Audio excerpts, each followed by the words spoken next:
आपको कक्षा 12 physics prism से रिलेटिव ये क्वेश्चन है। ये क्वेश्चन क्लास 10 में भी आपने पढ़ा था और ये क्लास 12 में भी है। ठीक है, मतलब आप यूँ कह सकते हैं जो 10 के बच्चे हैं उनके लिए भी अच्छा क्वेश्चन है और 12 है उनके लिए।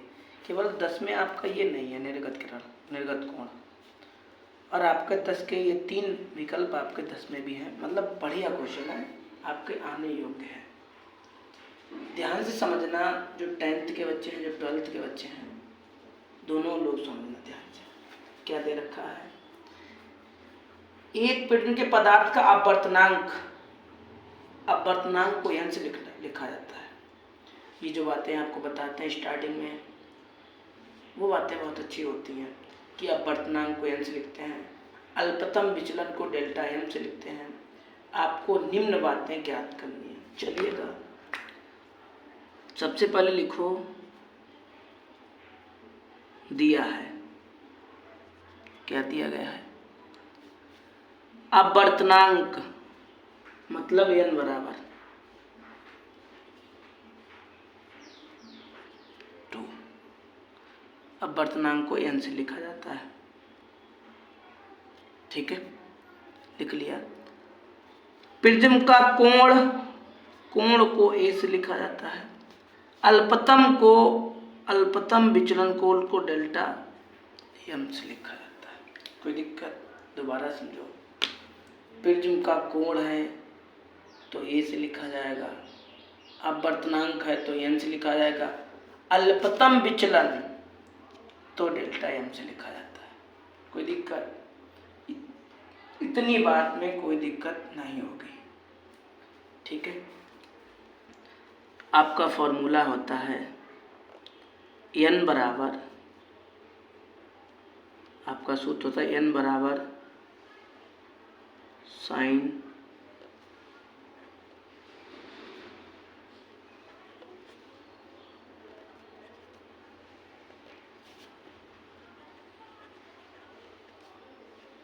ठीक है, ये आपका सूत्र होता है sine a plus delta m upon 2 sine a upon 2।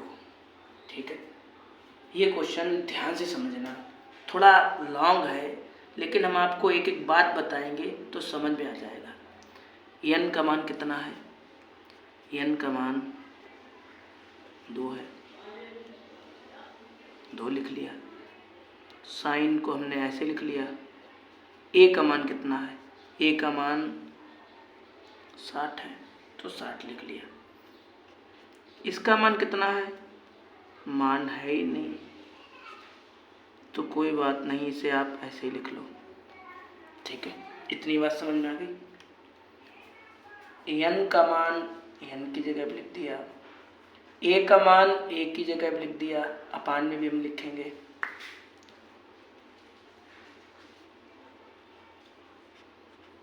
ठीक है, इतनी बात समझ में आई। यहाँ पे a है ना, तो यहाँ पे भी हम a की जगह पे 60 लिखेंगे ना। यहाँ पे थी, वहीं पे हमने 60 लिखा। केवल 2 जगह पे हमने परिवर्तन किया है। n की जगह पे √2 और a की जगह पे 60। यहाँ पे 60 था, उस a था, यहाँ पे 60 लिख दिया, यहाँ पे लिख दिया। कोई दिक्कत? कोई दिक्कत नहीं। इसे तो हम ऐसे ही लिखे ले रहे हैं और इसे भी हम ऐसे ही लिखे ले रहे हैं।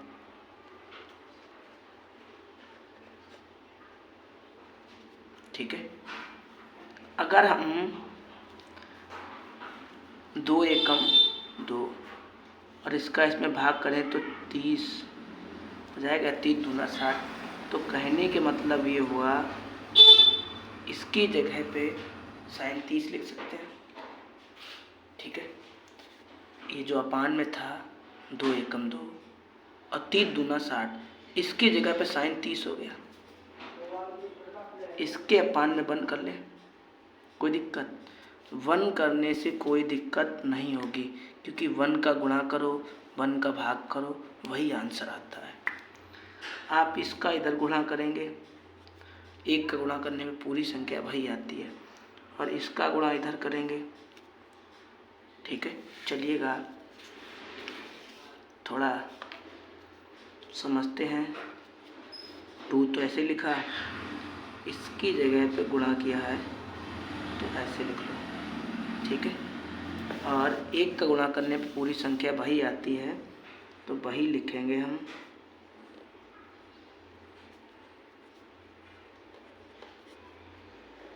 अपान 2, ठीक है।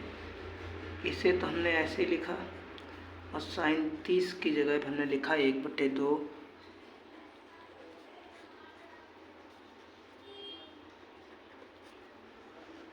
कोई दिक्कत? ये जो था इसको हमने कहाँ पहुंचा दिया? यहाँ गुणा में, भाई तो यहाँ पे लिखा है। और इसको हमने ऐसे का ऐसे ही उतार लिया। कोई दिक्कत? कोई दिक्कत नहीं। अच्छा, अब क्या करो, इसके पान बंद कर लो। बंद करने से कोई दिक्कत नहीं। इसका गुणा करो, √2 हो गया।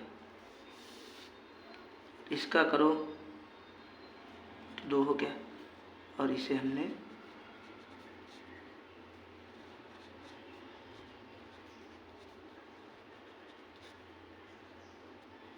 कोई दिक्कत? कोई दिक्कत नहीं होगी। अगर हम आपको एक बात बताएं, क्या बात बताएं? आप बात को ध्यान से सुनना। क्या बात है वो बताने वाले, तो ध्यान से सुनना। देखो, जैसे बात ये है कि √2 गुणा करेंगे 2 आएगा। क्यों बता रहे, अभी बताएंगे, रुको समझो बात। √2 गुणा कितना आएगा? 2 आएगा। कैसे आएगा भाई? 2 का 2 में गुणा करोगे 4 आ जाएगा। 4 किसका वर्ग होता है? 2 का। तो कहने का मतलब हुआ कि आप 2 को ऐसे भी लिख सकते हैं, √2। अगर 2 ऐसे लिखा है तो आप इसे इस रूप में लिख सकते हैं।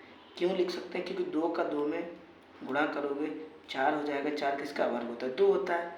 तो आप सब बातों का मतलब ये कहने का निकला कि ऊपर वाले को ऐसे लिखो, इसकी जगह पे √2 आप इसे 2 बार लिख लो।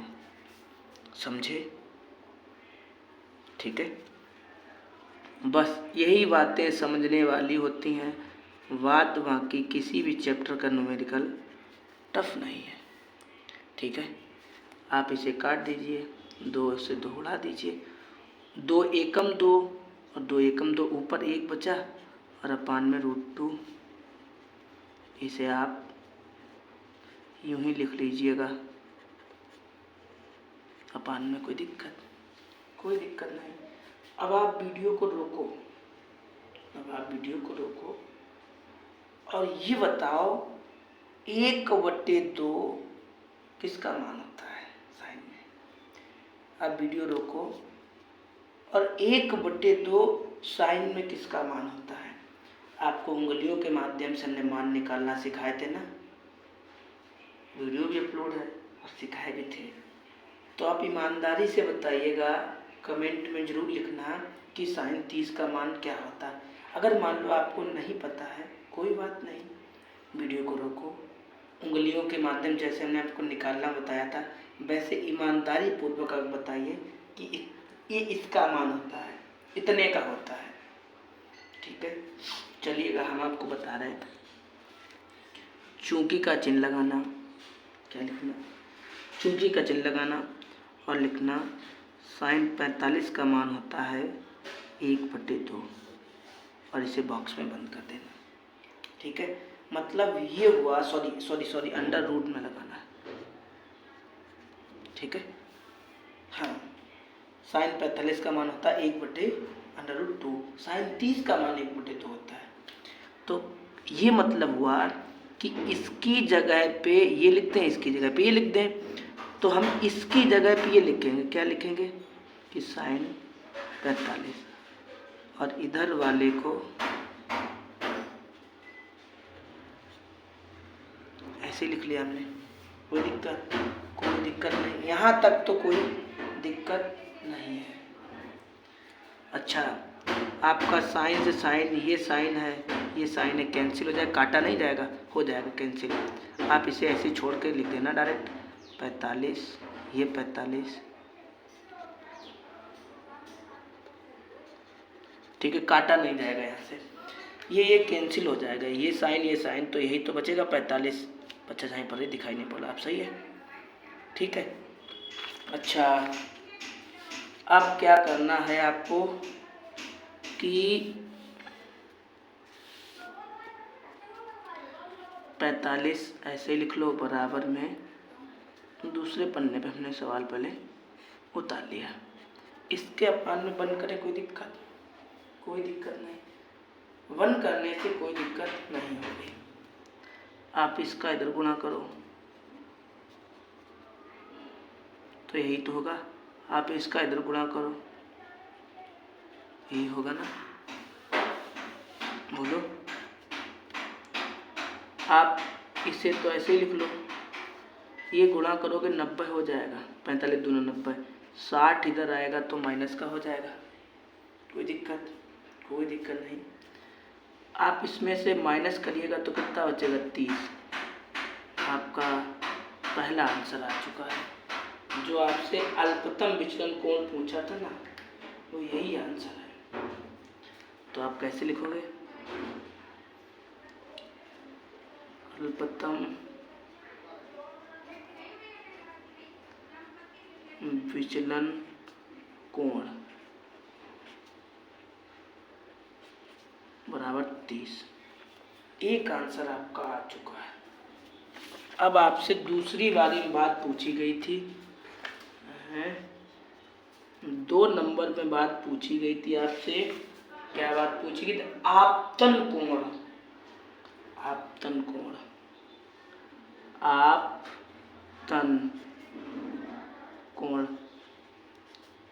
आपतन कोण को लिखा जाता है आई से, ठीक है। आई बराबर क्या फॉर्मूला होता है, क्या सूत्र होता है भाई, सुनिएगा क्या सूत्र होता है।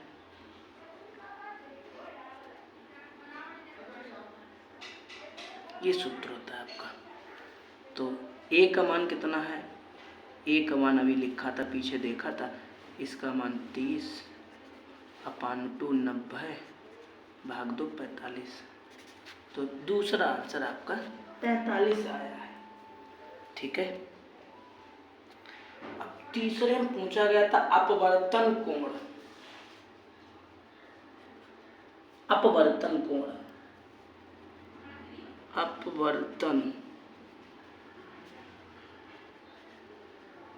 मतलब आर,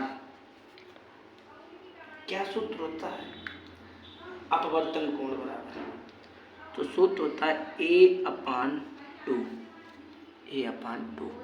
ए का मान कितना है 60 और आपका अपान 2 तो 30। अपवर्तन कोण कितना आया 30। लास्ट बात आपसे पूछी गई है निर्गत कोण, तो जो निर्गत कोण होता है ना, ये आपतन कोण के बराबर होता है। क्या मतलब हुआ, तो पहले बात लिख रहा है फिर बता रहे। निर्गत कोण जो होता है ये आपतन कोण के बराबर होता है। तो अभी आपने थोड़ी देर पहले देखो ऊपर ही लिखा कि आपतन कोण की वैल्यू कितनी निकाली थी 45, तो इसकी वैल्यू कितनी होगी 45। समझ गए। ये क्वेश्चन क्लास 10 और क्लास 12 दोनों के लिए है। 10 में तो है और 12 में भी है। आप 10 में केवल यहाँ तक बात पूछी गई थी, 12 में एक बात और उन्होंने बढ़ा के पूछ ली। तो ये मतलब हुआ कि ये क्वेश्चन अच्छा है, पेपर मारने योग्य है। क्लास 10 वाले क्लास 12 वाले दोनों लोग इसे समझ सकते हैं और समझ के लगाएं। इस टाइप का और भी क्वेश्चन हम लगवाएंगे, और भी मेरी वीडियो अपलोड है, तो इच्छा है तो देख लेना, ठीक है। कभी कभी क्या होता है कि यन का मान पूछ लेता है, तो वो भी हमने निकालना सिखाया है। चलिएगा, आप मिलेंगे आपको कोई अगली वीडियो में। तब तक आप इस क्वेश्चन को फेयर कॉपी जो बनाई हो आपने उस पर नोट करिएगा, ठीक है।